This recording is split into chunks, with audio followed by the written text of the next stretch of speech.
I'm living in a very small village here, about 500 people, the whole village. So everyone knows everyone, yeah. 爸爸呀，哎呦，我Linda When I was little, my parents really busy, you know. They barely at home, right? So we kind of live with my grandma. So we have 3 kids. I'm the oldest one, right? So I clearly remember my parents don't send me to daycare, so I go by myself. So I walk morning to the daycare.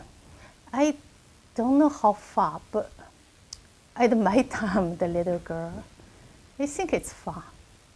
I have to walk. I would say right now, probably from here 2 blocks to my daycare. So morning I just walk there. You know, I know how to walk there. Then I just remember when I walk back. So it's afternoon. I walk back every day. When I walk back, like past a lot of like houses. Now the house is apartment. A lot of older kids, they play outside the apartment, right? So all those kids know me. They know my name. Every day I walk back there. Hi, Wally, coming back. I always like very happy see other people. So that's I remember very clear. So my grandma always wait there. She couldn't. We live in the 4th floor, you know, apartment. She couldn't walk down, so she always like outside my apartment. She always looking at outside, watch me, kind of walking back home. That's what I remember. Yeah. Specific memory. And my memory that kids, as a kid, is always happy. Yeah, happy play with the kids, because at that time you have no comparison. Everybody like you have same thing. Yeah, no rich, no poor. Everything is the same. Yeah. During the New Year's, you probably get some new stuff, like a new shoe or new clothes. That's a few hippie, yeah. Then during the New Year, you play around with all the kids, yeah. You are running around in the street, yeah.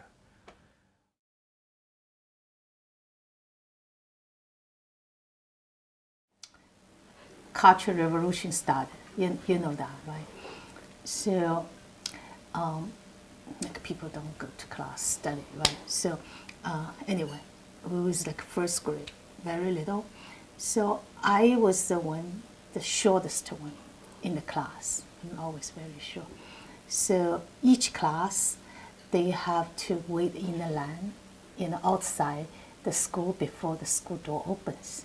So people like in the line, right? So I'm the shortest one.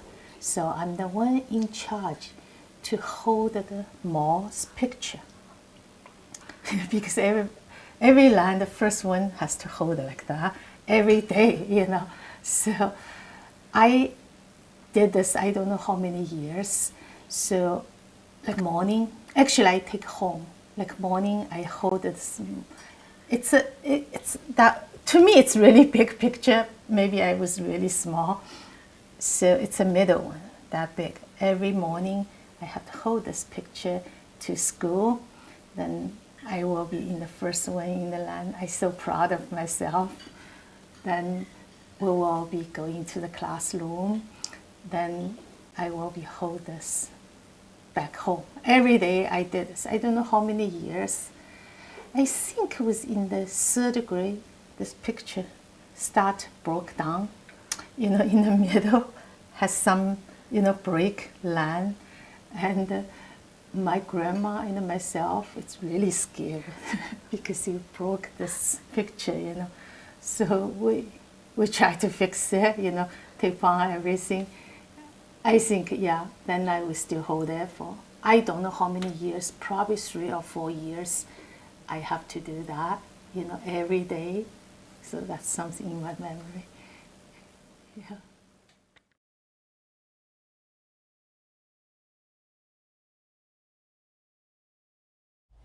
是，写了我的， Yeah. 我要 keep 一下我的。 I think we just married, right? So when we married, we just very soon, we just had Jenny, right?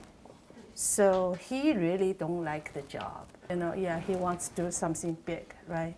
But he couldn't get it, you know? So then that time we already married and I already having baby, you know, right? Then he was still student, right? Graduate student in the school, right? Then he professor actually called me because we're all in same school. I working in the hospital in the school, right?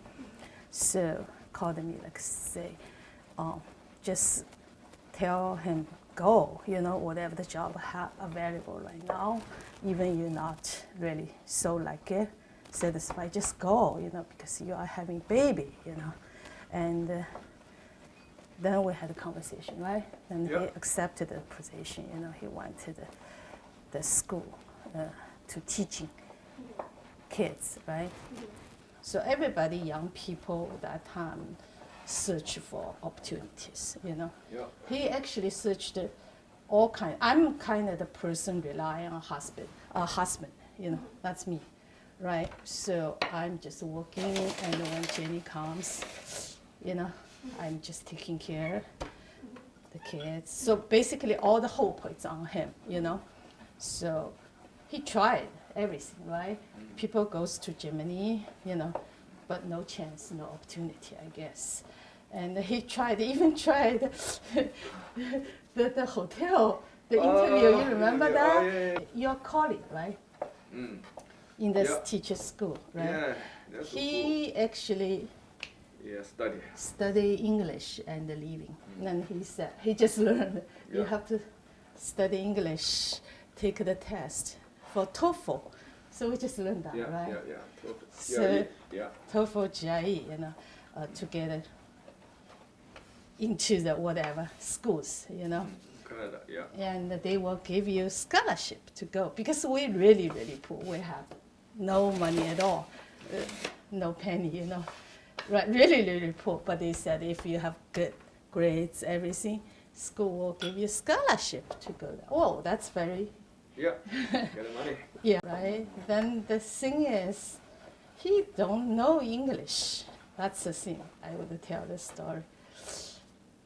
He spent 8 years in Tongji University, from bachelor to graduate school, is learn the German. Did he, right? Yeah. So he actually pretty good in German, but he don't know English. So he wants to go to America. You know, you have to learn English. Then he came home. He bought a lot of like TOEFL study, self-study. English. Yeah. English, yes. 我记得 read English novel. Yeah, he just started dictionary Basic. one by one. This is a story.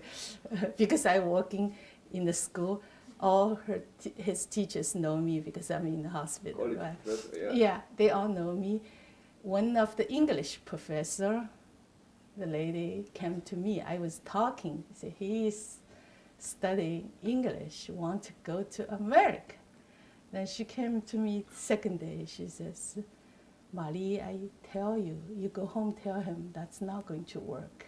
Yeah, that's impossible. He said, because you get that level, it's really hard. He never learned English, you know. Then I came back, actually told him, Oh. who told you? He says, no, I can make it. He just didn't even think it's not possible. He says, whatever, I'm going to do it. Yeah, but he made it, you know. He got a good school. He got a scholarship from Cincinnati. So he came. How are you, Kevin? Give me a 5. Give me 5. Give me 5. Oh, I record you. give me 5. Oh. Give me 5.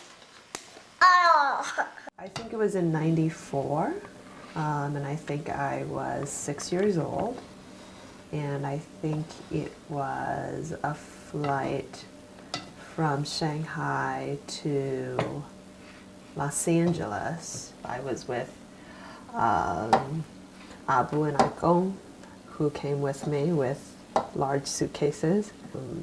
My grandparents were concerned that we were going to get stopped and that they were going to open up all of our suitcases because people in front of us had gotten stopped. But their understanding is that because they were two old people with a little girl and very large suitcases, that the customs people took pity on them and didn't open up their suitcases. For the first time, nobody spoke Chinese anymore, and everybody was speaking English. And I remember trying to order our meal on the plane, and none of the three of us actually speaking English. And yeah, and I think they just gave us whatever meal they had at the time, and I think it was spaghetti, and I think I remember it came with a little rectangle of butter, which I believed was chocolate, and so I unwrapped it and lovingly ate it, and then realized that it was not chocolate and was very disappointed, and that was my first impression of America, and it made me very unhappy that in America the chocolate tastes like butter.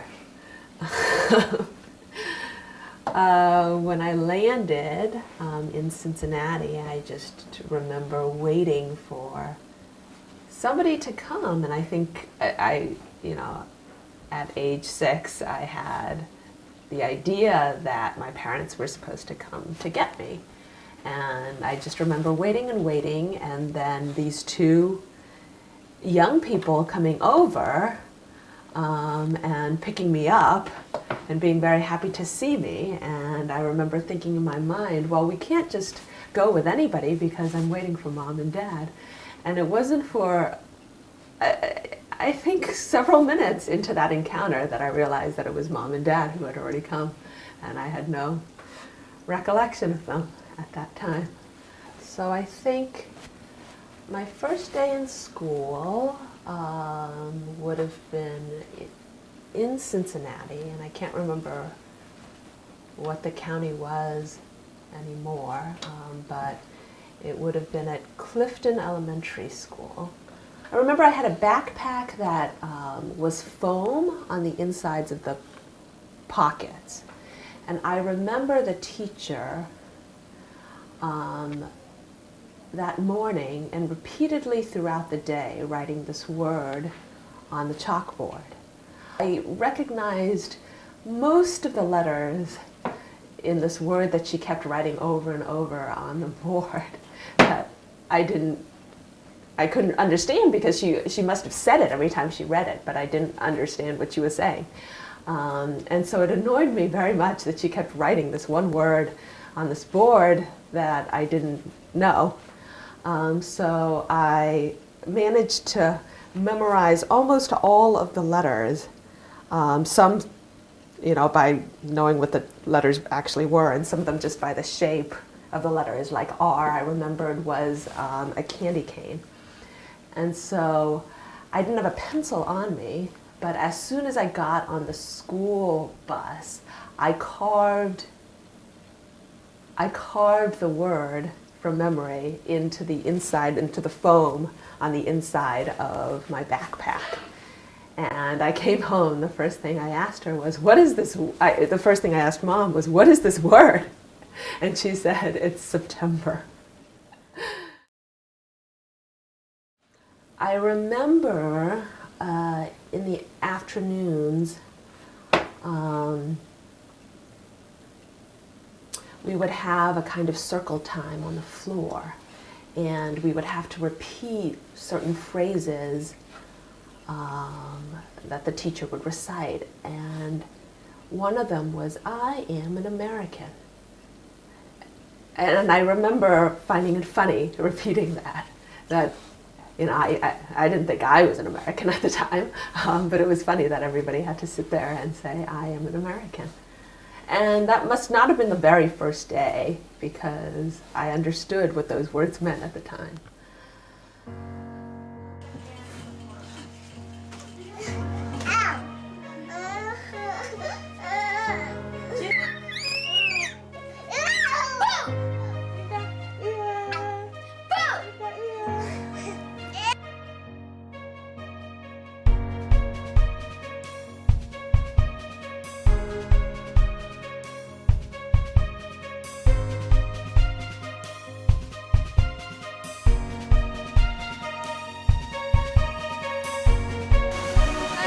Hi.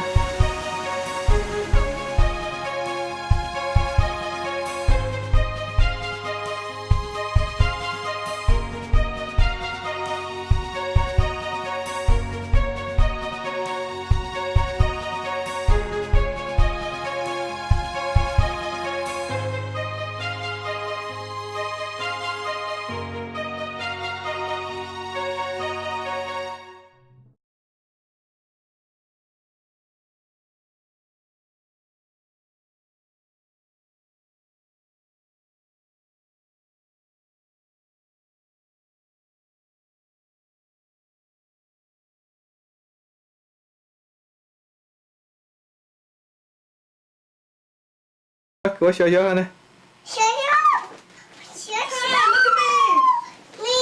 Say hi. Hello. How are you?